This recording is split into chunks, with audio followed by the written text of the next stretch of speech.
So for some of us, our summer work is to get prepared for roles that we'll be playing. I was not expecting this. It's like, go out, preach the good news, make new friends, join the community. No, little lady. I have plans for you. Okay. So, it just got put in my heart and mind to, well, I know when the solstice is, and I know how to keep track of time and everything after that from the Book of Enoch. So, it's probably time.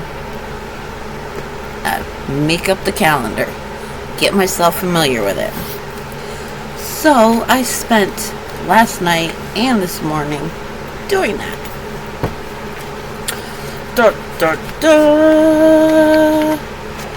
All 12 months. So, when I first started doing it, I was given to imagine like when your people are in a stadium and they start a wave, like a whole line of them stands up and then they slowly all stand up afterwards. That when we observe the feasts and all the days that we're supposed to, we create that wave. And then I was going through it because as I was doing the calendar, each day transferring it over first from initial Gregorian solstice. Okay. How are the months supposed to be numbered? How are they supposed to be kept track of? And solstices are their own day. They aren't part of any month. And to remember the new moons. And I'm going to have to read Enoch again to see if they have their own day as well. Then I got to reconfigure the whole thing. But I'm off to a good start. And I have like each of the holidays written down, the feasts and observances on separate pages, and the scriptures associated, why we observe them, the establishment of the ones that are not in Enoch, and as much as I can glean how to observe them. And I'm reading the notes that I took from the Jewish perspective, because they weren't always like as off as I'm positive they did not have a month of Tammuz and a weeping for Tammuz as part of their calendar. But they would have been given to preserve certain insights down the ages that maybe are not clicking in their minds right now, because Yahuwah veils things when he feels like veiling things. But according to the Jewish perspective, keeping the feast sanctifies time. When we sanctify something, we ordain it to be set apart. And if we are set apart from time, time moves, and anything subject to time is subject to time. But if we are set apart from it, outside of time, and then it clicked, we don't age like people do.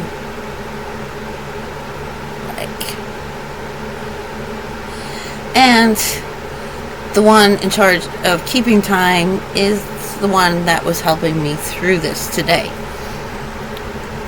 No more on that. Last spring, I had no idea. I called it the Snickle Fritz. Everybody's subconscious and every entity that was possessing people was showing its butts, like making itself known to me and to each other. But they were a bunch of drug addicts, so they're used to each other going off. Like, their behavior had to change. I'm the one who's suddenly seeing it all happening for what it is. Like, I have no idea what's up.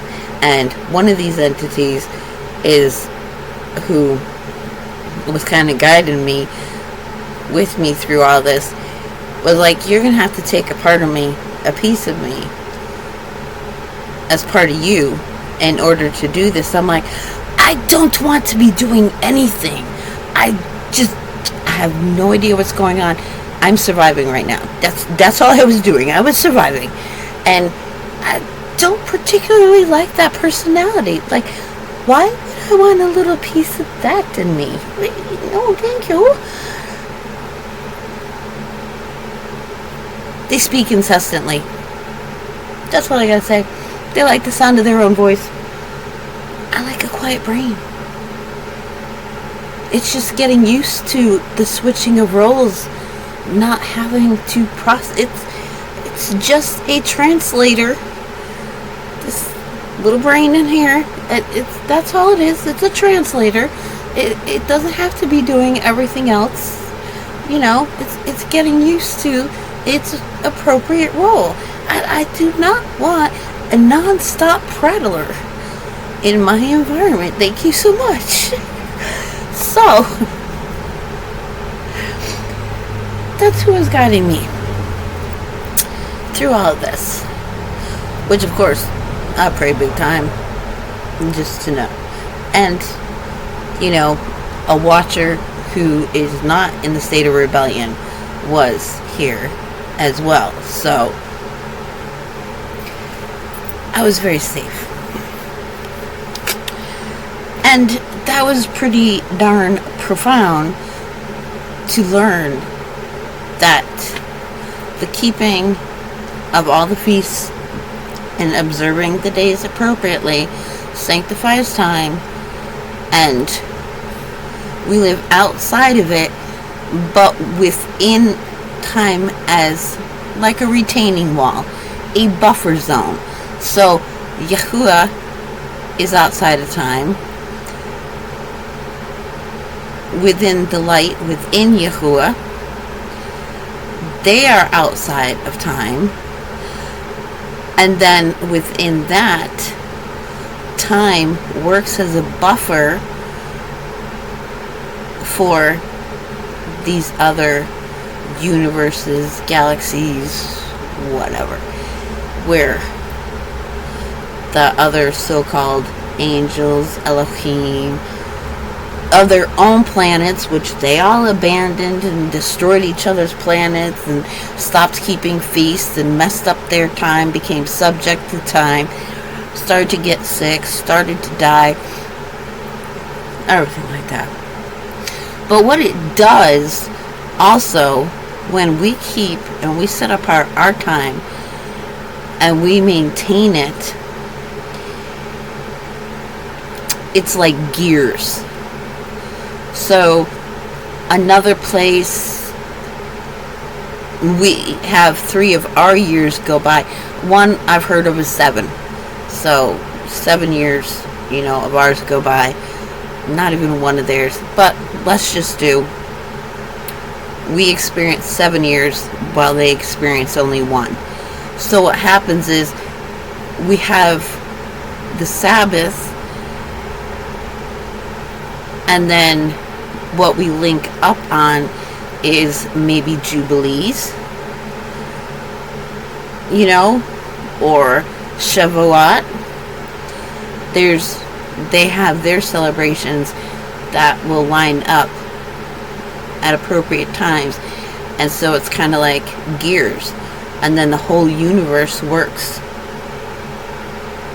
in harmony, one turning the other, everything working together, functioning appropriately.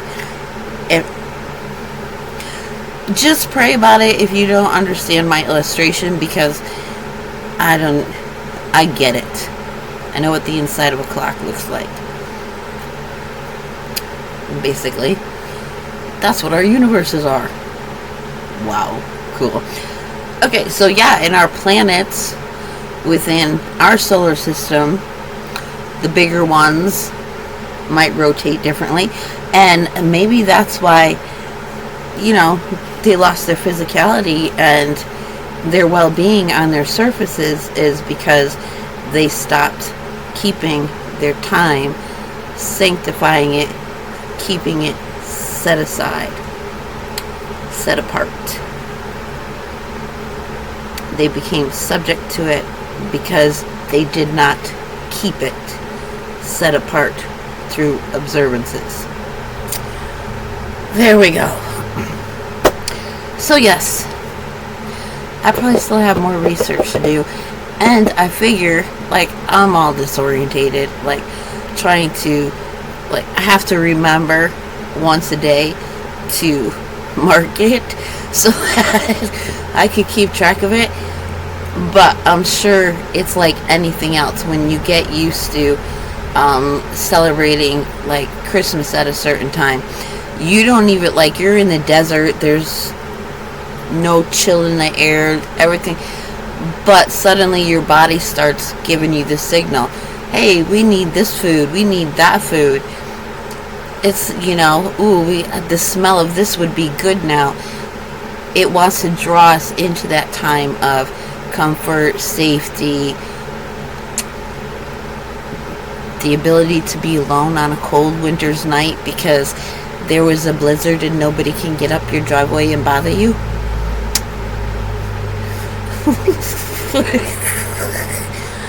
Loved winter. Winter was awesome. The best.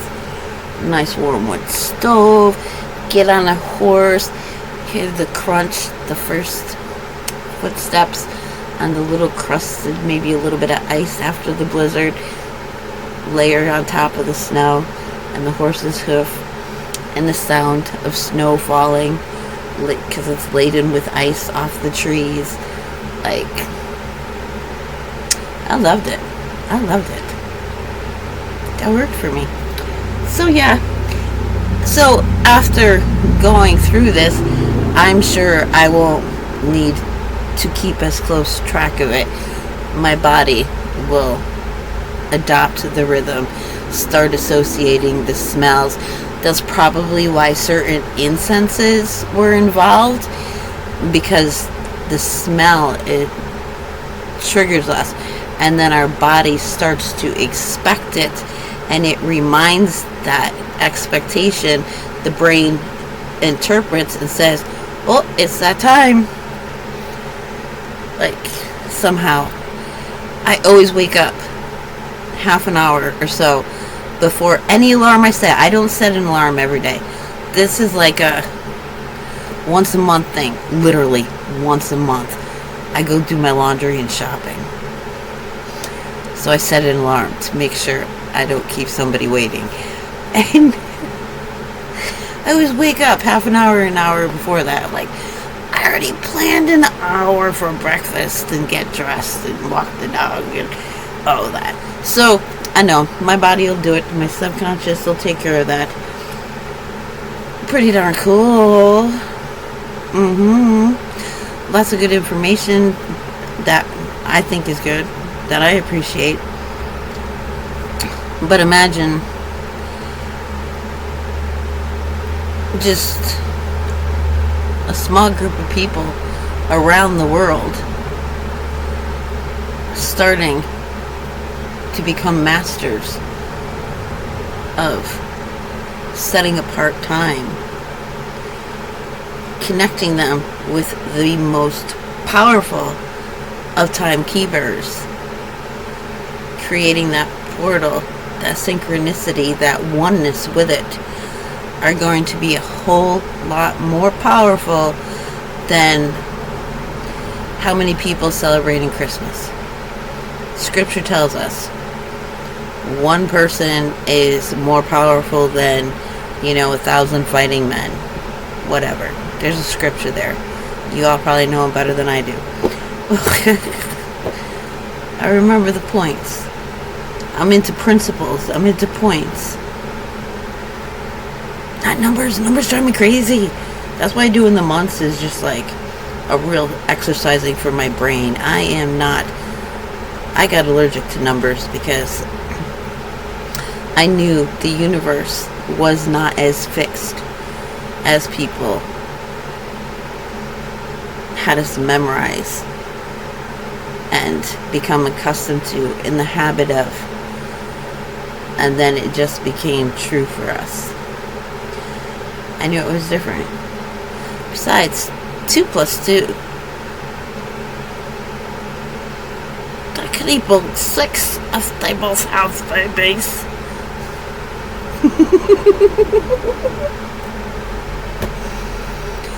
Okay. And just 2 plants. How many plants does that make? Really?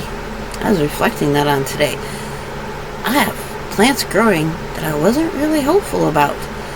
Like, they're all heirloom, so they'll make seeds, they'll drop down, and I'll have plenty of plants next year. Cool. And maybe I won't age further, but my plants will. I don't know. Gotta see how it goes. I have no expectations. This is just what I was fed today. So,